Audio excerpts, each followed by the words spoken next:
Network Entertainment. Alam mo, ang conflict kasi, sometimes, it's caused by age rin eh. Kasi, the conflicts that I had, medyo immature pa ako, mga 25 ako, 26, so bata-bata pa ako.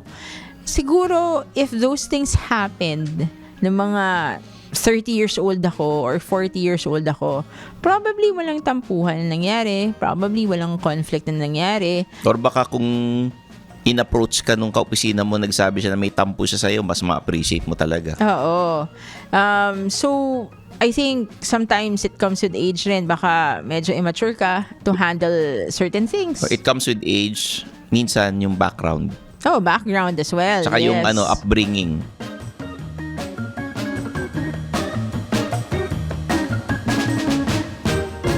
Mga Immortal, welcome to the Underpaid Podcast. I'm your host, Stanley Chi. Ito ang podcast na pro-employee para sa mga Immortal, where we talk about work-related topics in a light manner na parang nagkukwentuhan lang tayo sa pantry.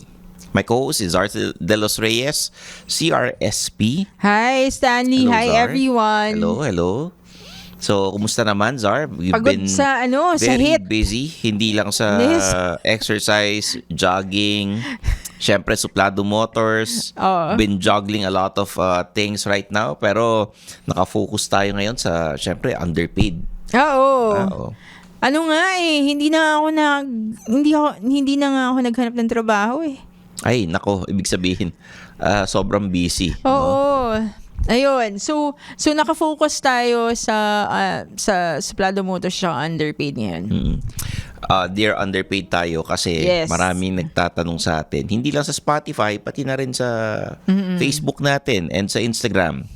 The TikTok hindi active pero meron kami. Please subscribe. Yeah, Zar, please follow promote. us on the Underpaid podcast. It's available on all social media channels, and please follow our personal accounts. It's Zardalis Reyes 1 on LinkedIn, and also my other office PH on all the social media channels. Please follow Stanley Chi at Stanley Chi on all social media channels as well, and please follow Suplado Motors if you like cars or if you're just curious about cars. Please follow us there. We drive, you decide. Yun. Yun yung Suplado Motors sa tagline. Oo. Ang underpaid, ang tagline natin, Ano? because work happens. Because work happens. Yan. Okay. Oo. Because work happens. Alam mo naman yung di ba? Sikat na because blank happens. Ito, work, ganyan. So tayo. Maglalabas tayo ng merch for that because work happens. 'Di ba? Underpaid. And we've been talking about yung mga trabaho sa opisina, ganyan. Syempre yung mga interpersonal relationships naman, di ba? Minsan magkakatampuan sa opisina, di ba? Sa tingin mo ba yung mga taong nagkakatampuan sa opisina, mga magkakaopisina, manager, employee, sa tingin mo totoong nagkakabati pa sila o nagtatanim ng galit? Ako, naniniwala ako nagkakabati pa sila. Kasi dati, meron akong manager. May manager ako na parang nagtampo siya sa akin. I forgot why nagtampo siya. And then, niyaya niya ako for lunch. Tapos parang ako, okay, may ginagawa ako eh. Tapos sabi niya, hindi, nag-lunch tayo, sandali lang. So, habang kumakain kami, sabi niya, may tampo siya sa akin. Dahil? Nakalimutan ko na yung reason eh. Pero sinabi niya na may tampo siya sa akin. So, siya na yung nag-reach out sa akin at, she talked to me na may tampo nga siya. In my mind, during that time, I was like 25, 26. In my mind, I was thinking, ano ba yan? Pakialam ko ba kung nagtatampo ka sa akin? Kasi hindi ako matampuhin eh, so hindi ko siya naiintindihan. But looking back, I appreciate na she reached out to me, and then niyaya niya ako mag-lunch, nilibre niya ako sa lunch. And then, sinabi niya sa akin na nagtatampo siya. In a nice way, Hindi siya naging off. Hindi confrontational, hindi galit, di ba? Hindi siya gumawa ng actions para gumanti sa akin. Walang ganon. She was very professional about it. Actually, she was very sweet about She it. was professional talaga. Yeah. Kasi- so, I think Oo. it really depends sa office, para mawala yung tampo or para magbati kayo, it takes one or two of you para to make amends. Pagkakasundo kayo. Oo. Parang hindi ko alam kultura ba dito yan. Probably. Yeah, probably. It probably is a culture na may mga tampuhan. Pero- ako personally, hindi ako matampuhin. Walang perfect na employee or office mate. There will come a time, pag magkatrabaho kayo at lagi kayong magkasama, magkakaroon talaga kayo ng disagreements, creative differences, or parang familiarity breeds contempt. Oh, yan. Sasabi palagi ng Diba? nanay ko yan. Oh. Familiarity breeds contempt. Ibig sabihin, pag sanay ka na sa ugali ng tao, alam mo yung nangyayari, may magkakainisan na kayo. Yung magkakapatid na natutulog sa isang kwarto, nagkakabwisitan di ba? Lagi kasi magkasama. Pero pag naghiwa-hiwalay sila, parang nagiging mas okay. Alam mo, ang conflict kasi,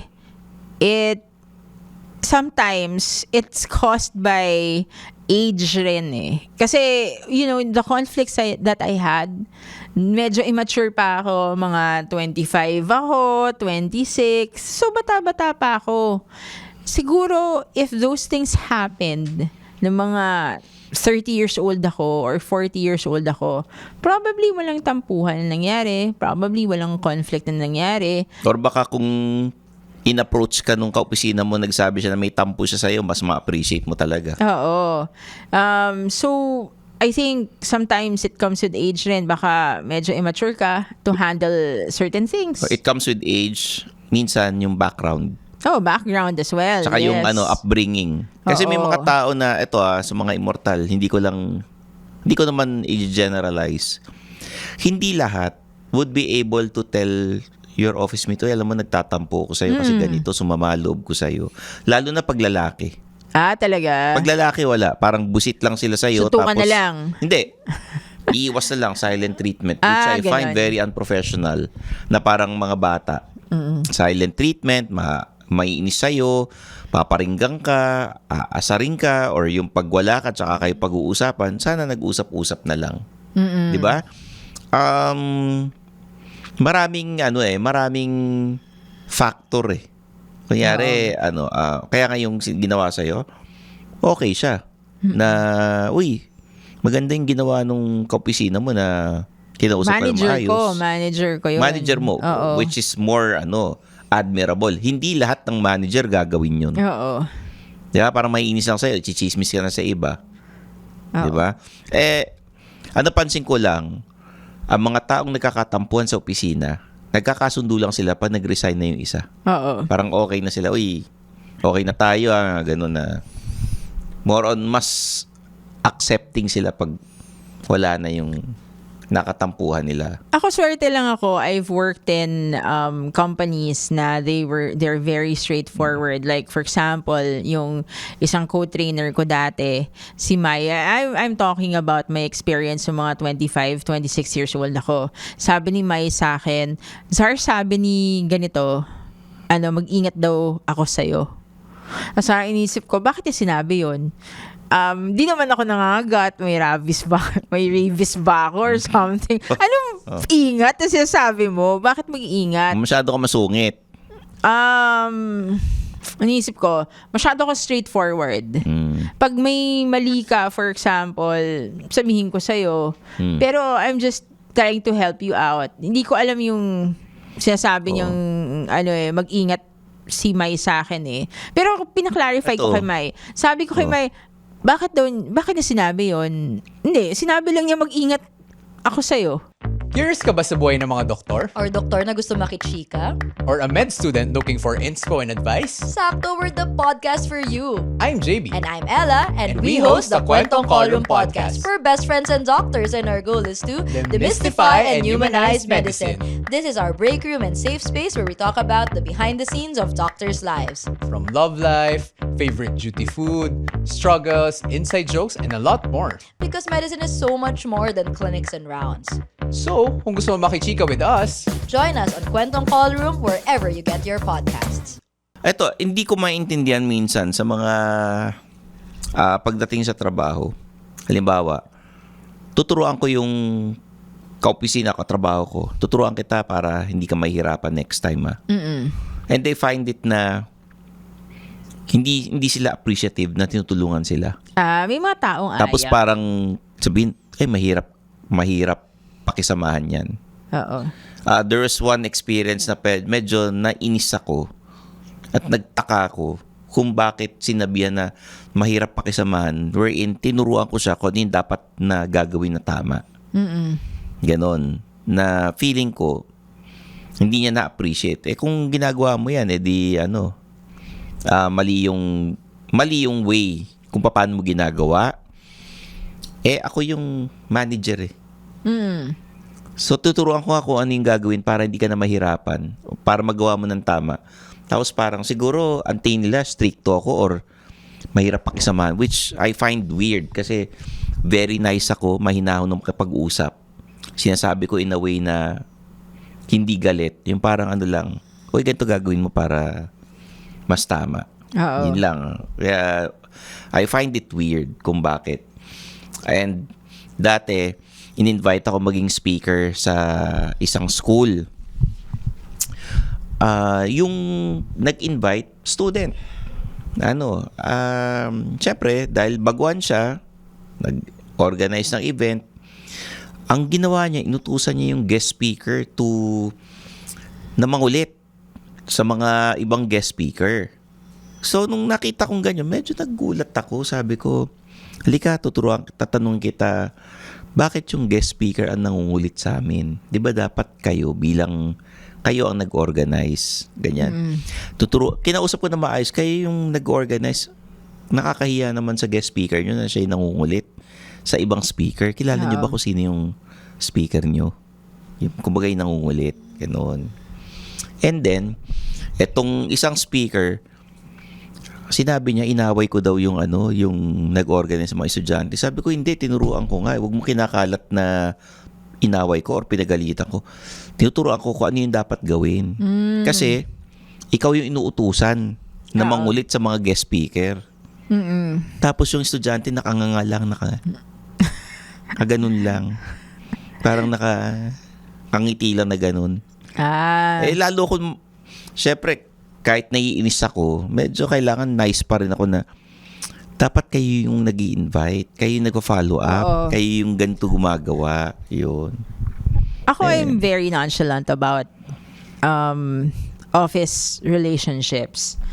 If you like me, great, di ba?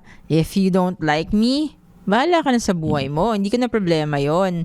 I'm just here to work. I'm just here to send my son to school. I'm just here to pay my bills.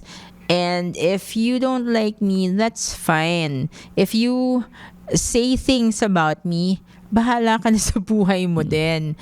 I'll ask you, why are you saying these things about me? But then, I hope you answer, di ba? Oo. Or is it true? Alam mo, may mga nilapitan ako sa office. Is it true na you're saying this about me? Tapos dinideny. Kasi I'm confrontational. If I'm not okay with what you said, then I'll confront you. Ako, there was a group who bullied me before. Nireport ko dun sa manager. Tapos Talaga? dininay. Dininay. Minsan if you confront people, they'll deny it. The manager confronted the employees and the employees denied. Oo. Nakita, alam naman ng manager. So, sabi, dininay . So, I think may ginawa yung manager hindi niya ni-reprimand. May ginawa siya. Kasi nga, yung mga bully Naghanap siya ng pagkakataon na alisin yung isa. Kasi sumablay sa trabaho eh. May mga reklamo siya dun sa na yun. Yun na yung ginawa niyang pagkakataon na inalis na yung employee. Pero overall, Well, sa akin- doon sa first, if you're going back to your first question, overall, I think office relationships can be mended. It really depends on the people na kasama mo sa office. It depends kung ikaw mismo mag-reach out dun sa tao to fix things. So, it really depends. Pero kung pareho kayong ganon na you don't want to resolve it, pataasan kayo ng walang pride, wala mangyayari. na. Wala nang pansinan yan. Oo. Unless na may mag-mediate, di ba? Na nakaka-apekto na sa trabaho. Ako, Parang we're already Oo. adults. Kapag may nag-mediate pa dyan, hindi nyo ba kaya i-resolve yan on your own?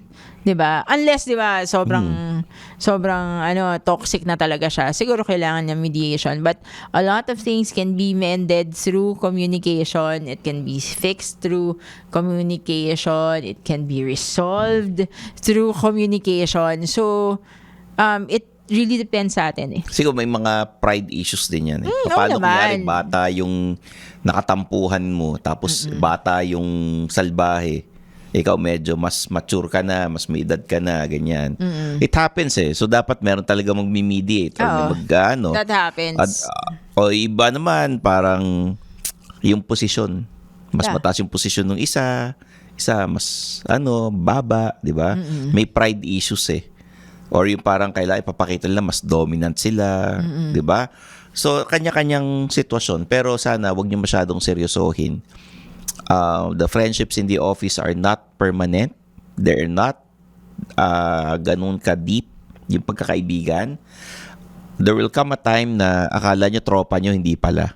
Pag nag-resign na kayong lahat, Wala na. Wala na. Kunyari, kliyente ka, umabait sa'yo yung mga supplier. Yung mga may kailangan sa'yo eh. Kasi gusto nila, pirmahan mo yung kontrata. Subukan mo mag-resign dyan sa kumpanya nyo pag hindi ka na executive dyan. At wala na silang kailangan sa'yo. Tingnan natin kung kaibigan pa rin sila. Diba?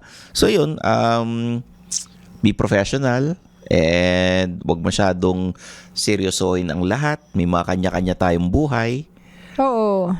There will come a time na sana mag-mature yung mga ibang tao, no? Kaya lang, I notice some of the employees parang high school eh. Oo naman.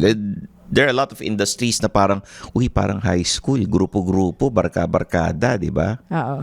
Yun. So, sana, yung mga tampuan sa opisina, temporary lang yan, mawawala rin, makakalimutan.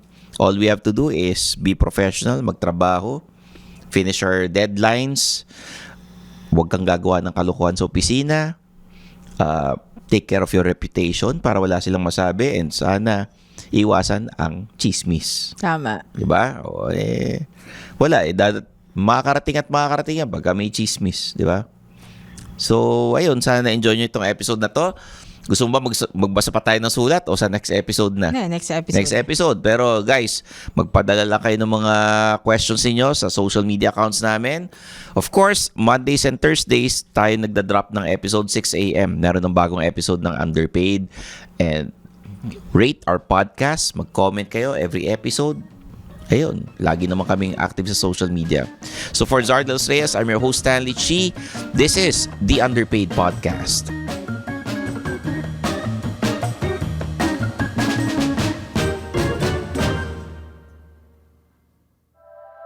The opinions of podcast creators, hosts, and guests are not necessarily reflective of the official stance of the Pod Network Entertainment, its hosts, or other network programs. The content created by the people behind the podcast is personal and not meant to harm any religion, ethnicity, group, organization, company, or individual.